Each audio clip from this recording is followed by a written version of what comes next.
Hello. This video is going to be a little bit different in style and content from the ones that I've shown before and will come subsequently, which the other ones have all been about topics in petroleum engineering. What I'm going to do here briefly is try and place the subject of petroleum engineering in a wider societal context and try and address some sort of, I would say, big questions. So for that, I have prepared some slides. So if we go to the slides here, we start at the beginning. Okay, so what I've listed here are some big questions, some big issues. So certainly if you're working in the oil industry, the oil price is important. Oil price has certainly been volatile. They've certainly been up and down and varied by a factor of 2 or 3 in the last few years. There's the financial crisis from over 10 years ago, but many countries are still reeling from the effects of that.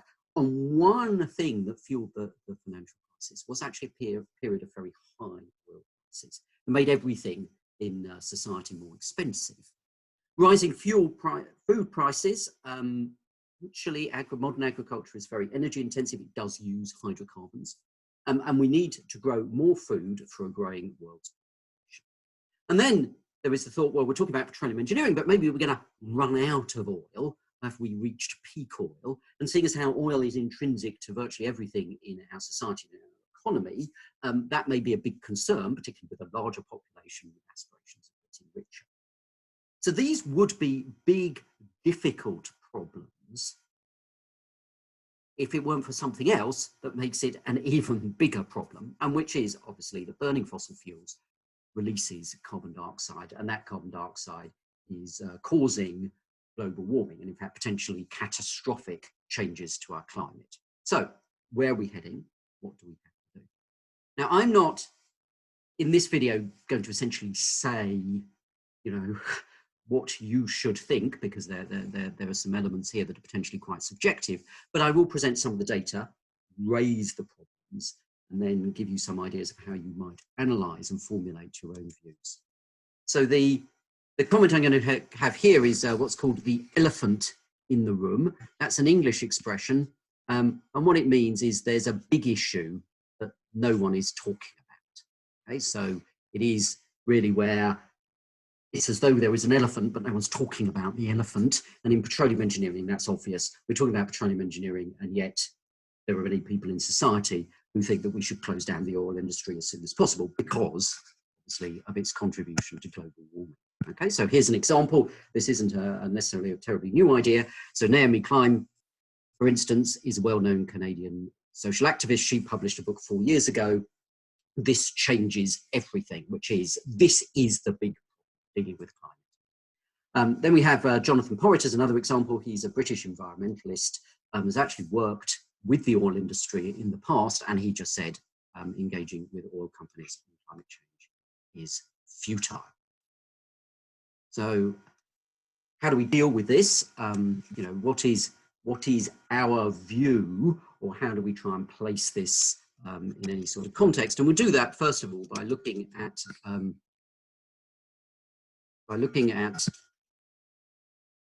the UN framework on climate change, because we're talking about climate change. Sorry, there were the transition on the slides. So 2015, there was a Paris Agreement, which was to keep global warming below 2 degrees, with an aspiration actually to maintain that below 1.5 degrees on average, to avoid many of the catastrophic potential changes. So if we look now at carbon dioxide emissions, which, you know, there's a lot of material in this. What's shown on the y-axis there are global greenhouse gas emissions in gigatons of CO2 equivalent, so CO2 and other greenhouse gases. And at the moment, in 2020, we're around 50 gigatons CO2.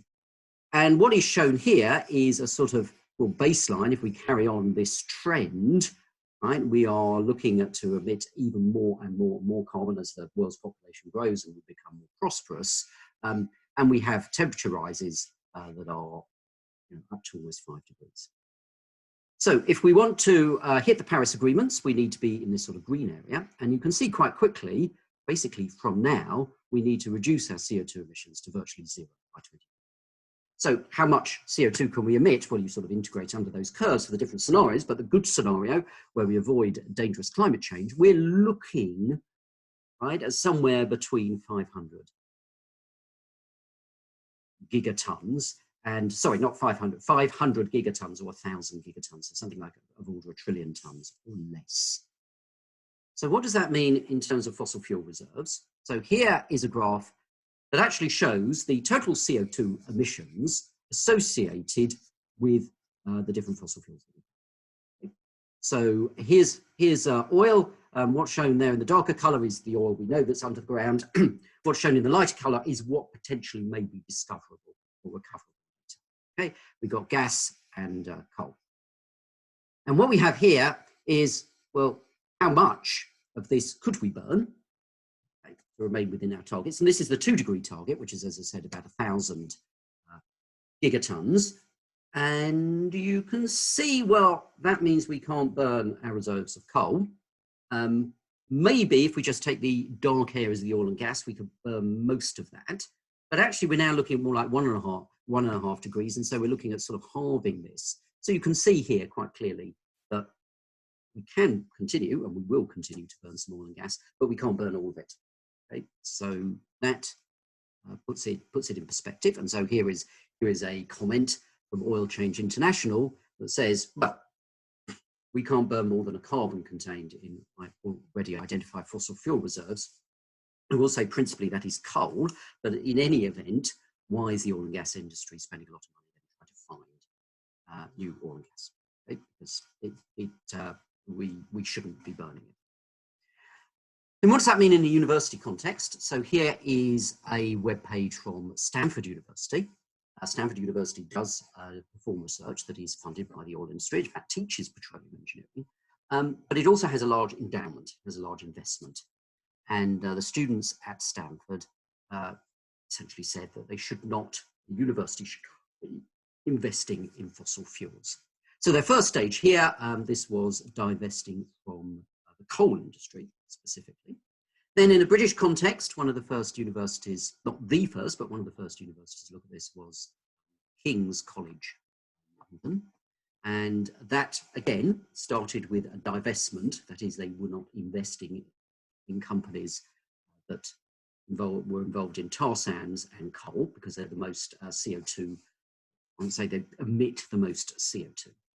And moved towards an investment portfolio that's more consistent with a sustainable energy future or zero carbon future. What about other universities? So this is a headline from January this year. And it says actually by now, half of UK's universities have committed to divest from fossil fuels. You might say, okay, well, that's fine. What about Imperial College, where I come from? So the campaign was launched a couple of years ago. The shown here is actually a student in our department, Naomi, who's one of the leaders in the Divest campaign. And essentially the analogy they give is that it's not just investing in oil companies, it's also doing research and teaching related to the oil industry. It's a bit like the tobacco industry funding your medical school, okay, or the arms industry. So there has been at Imperial a movement to look at the divestment, and in fact the policy of Imperial College was published today. I'm recording it.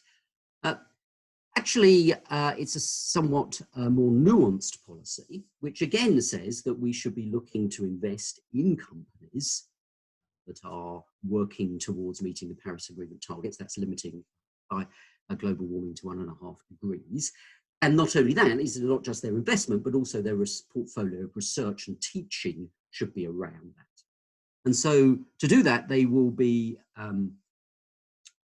divesting, again, from coal and tar sand extraction. However, quite explicitly in the policy, I haven't got everything there, is that they will continue to invest in large oil companies like BP and Shell and work with them towards meeting these targets. So that's a slightly more nuanced approach. So where does another argument come from? So here is a letter that was written by John Brown. John Brown was the head of BP for many years. And at the time when he was head of BP, he was certainly in Britain, more or less, I would say, the most well-known and most admired industrialist in the country. So here's a long letter, and the slides are available online, so I'm not really going to spend a lot of time reading it out. But it says, look, I've worked for the oil industry. The oil industry essentially fuels our economy. It's given unprecedented prosperity and well-being to the world. Okay, so it should be something, it should be an industry that people are very proud of, and indeed he is. And yet, on the other hand, it's treated like it's the arms industry or it's a tobacco industry. And of course, that's because of climate change. So climate change is something that John Brown was the first leader of a major oil company to recognize and to say that BP was trying to reduce its CO2 emissions. How really can you do this? How actually can you have an oil industry that is in any way sustainable from a climate change perspective? And the way of doing it is, and there's the key phrase here, carbon capture and storage, is the oil industry will produce CO2 when their products are burned. There's no way around this. And so the only way in which you can move to be more carbon neutral is to collect the CO2 where it's emitted from large point sources like power stations, refineries, etc., and to inject it back underground. And the interesting thing here from a petroleum engineering perspective is that injecting it back underground involves all the same flow and physical processes as associated with hydrocarbon coming up. So you're drilling wells, you're moving fluids, you want to know where they're going to go. And so a lot of my research, for instance, is on not so much the carbon capture side, but on the storage side. The interesting thing about this letter is it ends here with a quote from Pope Francis. That's how the English would say Papa Francesco. That is quite unusual in the British context, by the way, taking notice of what the Pope says. So this is a serious letter and a serious call, actually, on the oil industry to engage sensibly with people who are looking to meet the Paris agreement, and to do it sensibly through large-scale carbon capture and storage, so putting the CO2 underground rather than going into the atmosphere. So is there that engagement? Well, just a couple of weeks ago, the new CEO of BP, Bernard Looney, made an announcement, and it said that BP aims to be net zero by 2050. And net zero here is not that they will not be producing CO2 in their own operations, but then selling oil and gas and people burn it. No, everything. Take all the CO2 that is produced related to their operations. They want to make that net zero, which means, and their only way in which they can do this is by large scale carbon capture and storage, by putting very significant amounts of CO2 underground. So that's a bit of a context. Okay? And I'm not really going to say more than that, but I'm now going to look a little bit about what is the scale of the problem. Right? So, and my own personal analysis of this. So the title here comes from former Vice President Al Gore, who made a famous film about climate change called An Inconvenient Truth. In my view, there are quite a lot of inconvenient truths. One is to do with population and oil, as well as climate. So people are often very sensitive when you discuss population in this context, because people get quite nervous that you're then going to say what the world's population's, quote, should be, right? And that obviously can have some rather unpleasant conclusions. However, it is a context. The world's population is increasing. Okay? And we have an increasing world's population that also wants to be increasingly prosperous as well. So let's actually just look at the data in a dispassionate fashion, like an engineer might. Okay, so here we have the world's population against year. These are estimates because we don't actually count everyone on the planet. But as you can see, the world's population is a few 100 million until it starts rising here, right? As we get into the Renaissance, there's a big increase in what was called the agricultural revolution, when we became better able to, more efficient at growing food. And then with the industrial revolution, you can see the population has gone up very, very rapidly and is currently about 7.8, 7. billion people on the planet, and it's increasing by about 70 million people each year. So that's more than adding the population of Italy or the population of the United Kingdom each year. So that looks, well, it's obviously, can be interpreted in various ways, but it is what it is. So what we're going to do is we're going to analyze growth rates. Okay, so there's the equation. G is a growth rate. Okay, P is population, 1 over P dP/dt. So it's not dP/dt, which is about 70 billion. It's 1 over the population. So 1 over 7.7 billion, 70 million. So if you work that out in the numbers, actually the growth rate is about 0.01, about 1% a year. Okay. So if that growth rate is constant, hopefully you should be at a stage where you can read mathematics. So if you have an equation like that, and G is constant, you can integrate it. It means exponential growth. So something that is growing at a constant, has a constant growth rate, well then the population will grow exponentially. So for instance, if everyone has 4 children and your 4 children will go on to have 4 children, then every generation the population will double, for instance. Okay, so we can have a doubling time, which is log 2 divided by the growth rate. So as an example, if the rate of population growth, which it is at the moment, is about 1% per year, that means that the population will double every 70 years approximately. Okay, a 2% growth rate, right, is doubling every 35 years. So that's almost every generation. So a 2% growth rate, a little bit more than that, is when on average you have 4 children. And obviously a 0 growth is when on average you have 2 children. And obviously less than that, the growth rate actually goes negative. So here is the data now plotted as a rate. So what we have is we have the growth rate, that's 1 over P dP/dt, right? The current growth rate is about 1%, right, which is here.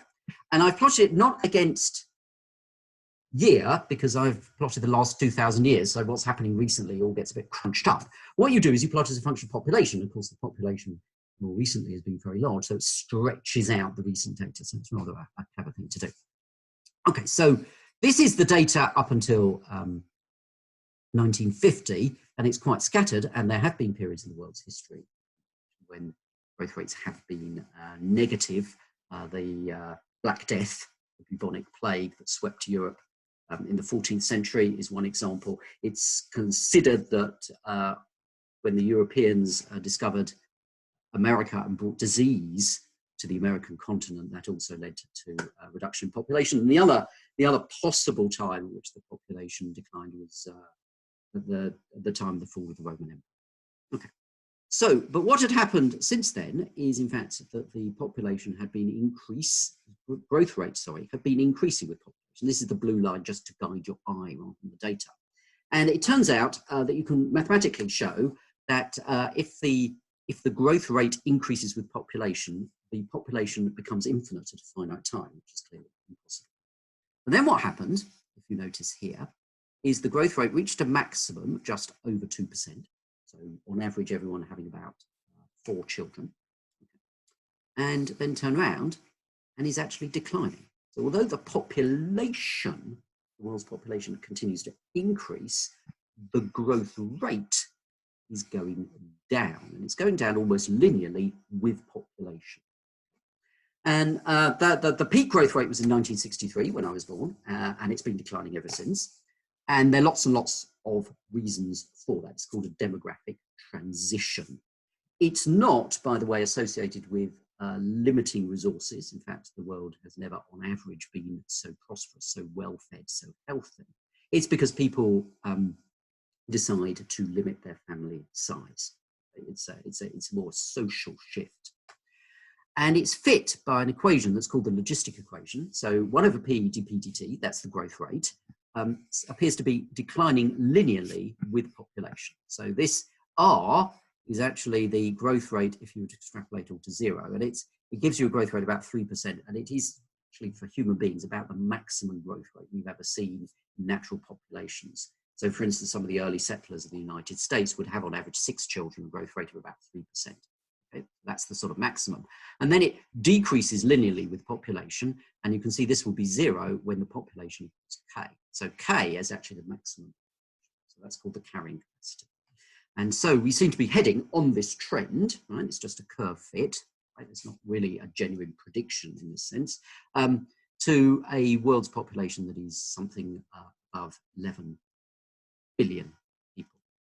So that was an equation. It's a bit of mathematics, and in the slides, I do actually have a solution to the equation, but hopefully you can solve that equation yourself.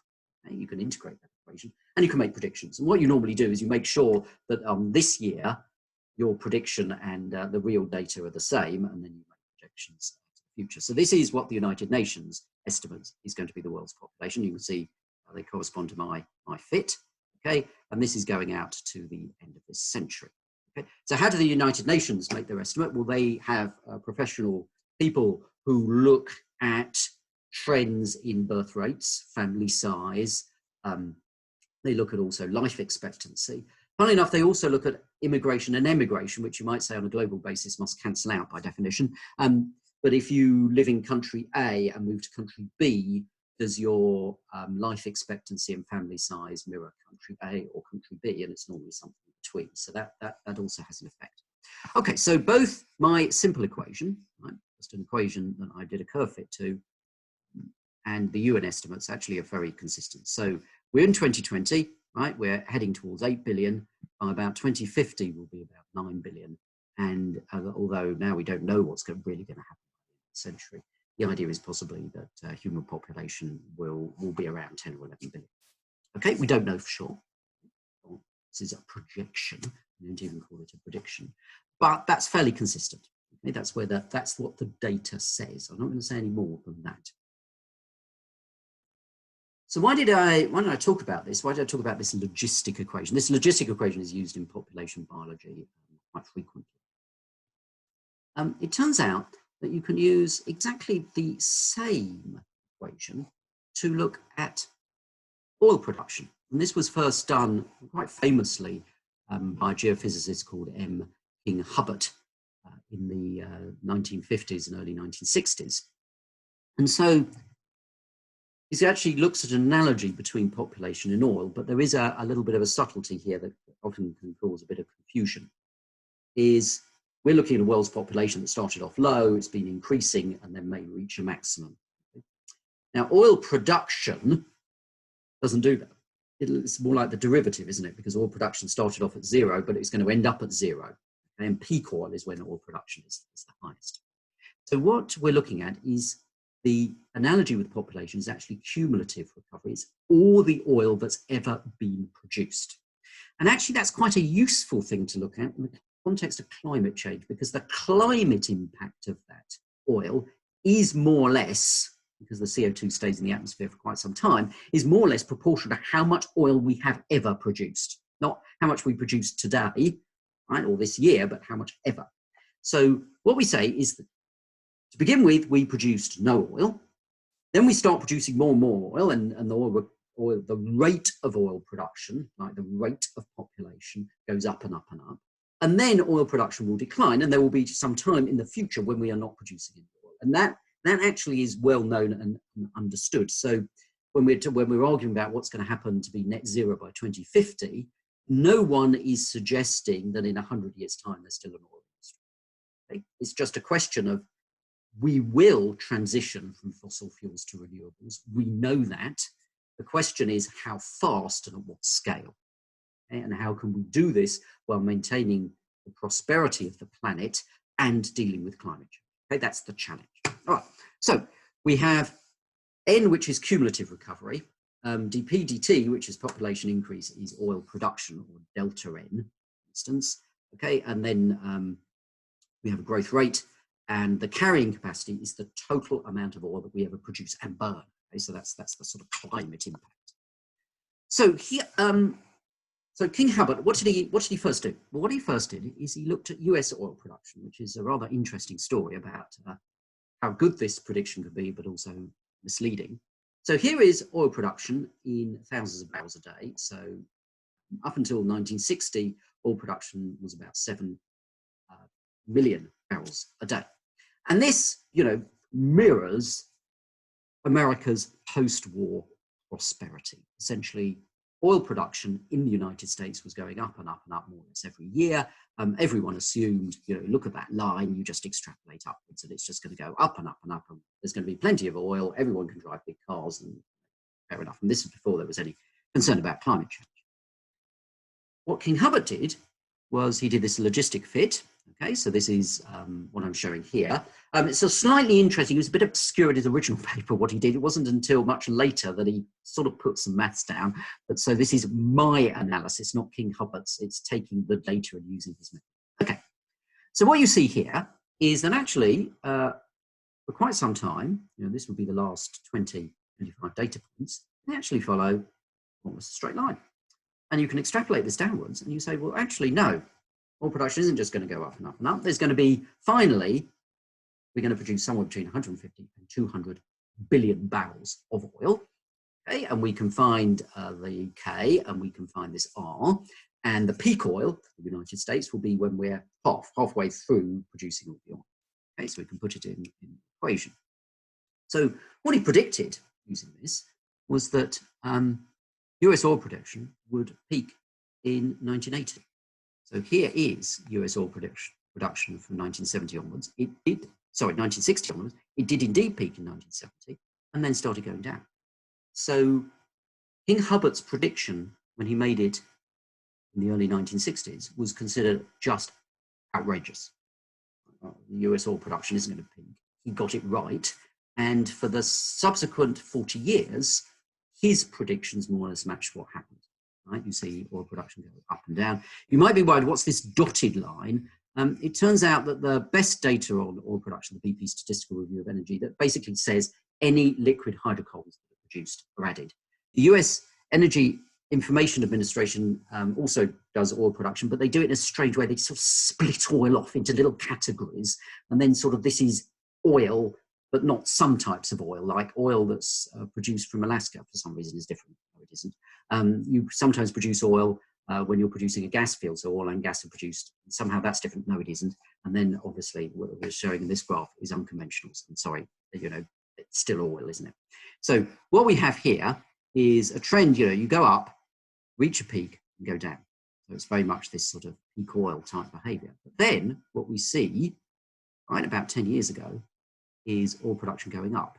And in 2018, US oil production went up by 2.2 million barrels a day. I mean, it's unprecedented, such a rapid increase. Why is that? Well, that's the exploitation of shale, right? Shale gas and shale oil in this case. And that's something that you couldn't predict, because it was not so much that the shale, we didn't know about shale, but it was the technology to release that oil. So now we have an enormous oil production for the United States, larger than it's ever been. Okay? And this has changed things. So this Hubbert, this peak oil analysis is very nice, but it can be misleading, because if something completely new comes along, clearly it's not going to be matched. So here is the logistic equation fit. And what you see is up until 1960, it was on this line. Then it sort of does this. We were predicting we produced this amount. The US has already produced over 250 billion. Okay, and it's not even, you can't see any trend here, right? It never seems to stop. So at the moment, we can't really say where this will end. Okay?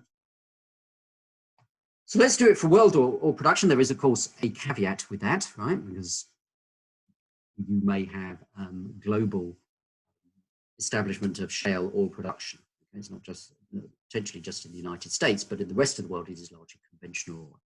So we do the same analysis. I haven't shown all the data here, but this is a rough straight line. And it says, we produce just over 1.5 thousand billion barrels, so 1.5 trillion barrels, and maybe we'll get up to 400 on this trend. Okay? And so we can actually then make our own predictions. And here I've actually got some slides where I've solved the equation. So you've got the maths if you want to review that. So this shows P, which is actually the cumulative production, if you remember, like population. Okay? You have a fit, K to K and R, and then you also have basically a base time. And what you normally do is you say, well, at a certain year, normally the last year, you know the production, you make sure your prediction matches that. So Here is my analysis that I've done. Here is oil production. You see it goes up. It peaked actually in the 1970s. Then there was the oil crisis. Oil became much more expensive. There was embargo. So oil production went down. And then there was a period of low oil prices. Oil production has just basically gone up since. And we're producing almost 100 million barrels of oil. Now, what this means from a climate perspective and what it means from a production perspective, what we're seeing here is, well, if we follow this trend, and we may or may not follow this trend, we're looking that in 2050, you look here, we're producing about as much oil as we are today. Now, that may or may not be a problem because we will have a larger population. People may want to be wealthier in 2050, but there doesn't look like there's a crisis in terms of oil production. What there does appear to be, though, is a bit of a disconnect with climate policy, because if we want to be net zero and we're producing about as much oil in 2050 as we are today, that is inconsistent. So we need, as I said, need to deal with the CO2, we need to deal with the carbon. However, I will say one thing that's quite interesting is the reason for this high oil production is in the United States due to shale, but outside the United States it's because we're just getting better at producing oil from the reservoirs we know we have. In fact, discoveries of conventional oil, if we look here, we're producing at least 30 billion barrels each year. And we're discovering, I know this doesn't go on until today, but we're discovering only a fraction of that. So we're actually not, it's not because we're discovering new oil. So actually this idea that we're spending lots of money, or the oil industry is spending lots of money to discover new oil, and that's what we're doing, we're finding new oil and extracting. Actually, we are doing that to a certain extent, but most of current oil production is because we're smarter at producing oil from the fields we already have, which is largely the topic, right, of all of these lectures, is how to be smart. So oil is very important. It's absolutely integral to our society. It's difficult to think of anything that doesn't use oil in its manufacture or distribution. We're not about to run out. Okay, here's actually a graphic that sort of looked at the oil age. But what will happen? I mean, there has to be a transition to renewables. I think we're clearly never going to produce every last drop of produce for the oil. But because of its importance to the economy, I think the oil industry is going to continue for the next generation at least. And therefore, the only way that we can meet our climate change targets is to have large-scale carbon capture and storage, in my opinion. So just to say a few things about climate change, for those of you who don't know much about it, I'm not a climate scientist, so I'm not going to say too much. But there's CO2 and to a lesser extent methane and nitrous oxides, which are contributing to climate change. And they do that because essentially they absorb infrared radiation. So they help warm up the climate. And so what we have here is CO2 concentrations principally here, and then what it means in terms of radiative forcing. It's as though basically the sun is stronger, all right? And we're no longer at 360, these are graphs from some time ago. We're now over 400 watts per million. So the radiative forcing is really quite significant. It's around 1% or so. The other thing you can do, because we do have data, in fact, I put online the BP Statistical Review of Energy, which has all the data on how much oil, gas and coal, indeed other energy, has been produced. You can actually say, well, we're burning this fossil fuel and we are measuring CO2 concentrations. So those two, do they sort of line up? Is burning fossil fuels really the principal reason why CO2 concentrations are increasing? And the answer is actually yes. So it's actually quite a nice calculation. And again, I'm not going to go through the details of the slide, but you can take the data. We know we know how much oil we've ever burnt, right? You can then convert that into moles of CO2, assuming, say, the oil is on average octane, right? And so you can actually find out how many moles of CO2 have been burnt from burning all the oil we have. And then you can do the same for gas, and you can do the same for coal. And then you want a concentration in the atmosphere. And that's actually a rather cool calculation, because normally you're a bit stuck. You've got this much moles of CO2 that we've produced. Well, what's that in concentration? Because we need to know the moles of gas in the atmosphere. And the cool thing here is back to pressure. Right? Atmospheric pressure is just the force, it's just the weight of the atmosphere. So F equals ma. Well, the force is pressure times area, so it's 4 pi r squared, where r is the radius of the Earth, times atmospheric pressure, is g, which is the acceleration due to gravity, times the total mass of the atmosphere. You can actually work out the mass of the atmosphere. And then, you know, the atmosphere is mainly nitrogen with oxygen and a little bit of CO2 as a fraction. And so actually you can find out from the mass of the atmosphere how many moles it is, and then you can do the concentration. So here is a prediction, that is actually a prediction I made some years ago. Here are the measurements of CO2 concentrations made in Hawaii. They go up and down actually because most of the land surface is in the northern hemisphere of the planet. And during the spring and summer, plants grow, and so it absorbs CO2, so the CO2 concentration goes down, and in the winter it goes back up. But it's on a rising trend. So at the moment, we're in 2020, and we are directly on this trend. We're at 410 parts per million. Okay? And then what's shown here is the contribution, this is starting, I think, in 1960, of oil, gas, and coal. And then I start from here when I'm making new predictions, and this is additional oil, gas, and coal that will be burnt, and basically you add them up. That's what you see. Now, it's not quite that.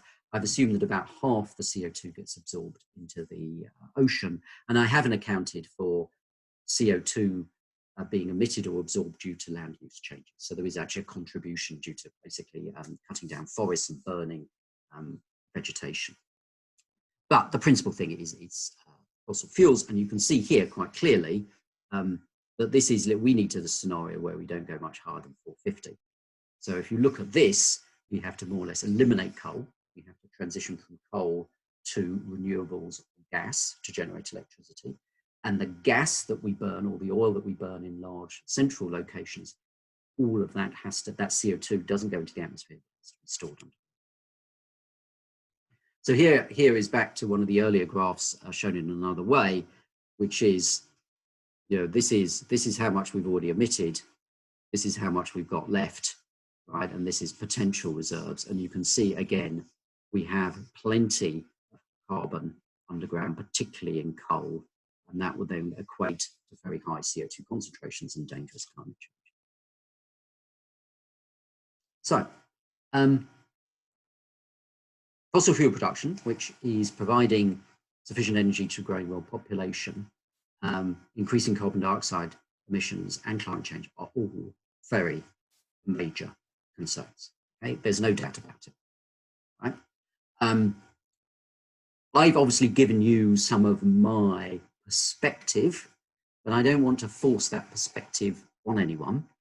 I think, particularly if you're taking, you know, you're an energy engineering student, if you're taking a class in oil and gas engineering, you really do need to think this one through. I mean, why are you trying to learn how to maximize oil production from reservoirs? Right? I mean, you could say it's of enormous value to the economy, but it does come, right? It does come with a really serious impact on our climate. Okay? And we have to deal with these two things, and it is absolutely vital that we do so. So my suggestion is to think about it yourself and to do your own analysis. And I would end here with a quotation from Noam Chomsky, who said that he thought it was the duty of intellectuals, I mean, basically well-educated people, to identify the most important problems and to work on them. And I think this is definitely one of them, producing enough energy to sustain our economy and dealing with the threat of climate change. For those of you who are interested, I will stop there. That slide did say, do your own analysis. So one thing you can do, and it is allowed as a homework problem instead of doing last year's exam, is to take some data, right? It could be population data, energy use data, or whatever, and it could be for a specific country, it could be from the country you come from or whatever, and to do a Hubbert type analysis to make a prediction of what might be happening in the future. Okay, and many people like that because it gives you the opportunity to sort of get into more detail. So please contact me if that's something potentially that is of interest. Okay, now I'll finish there. Thank you very much.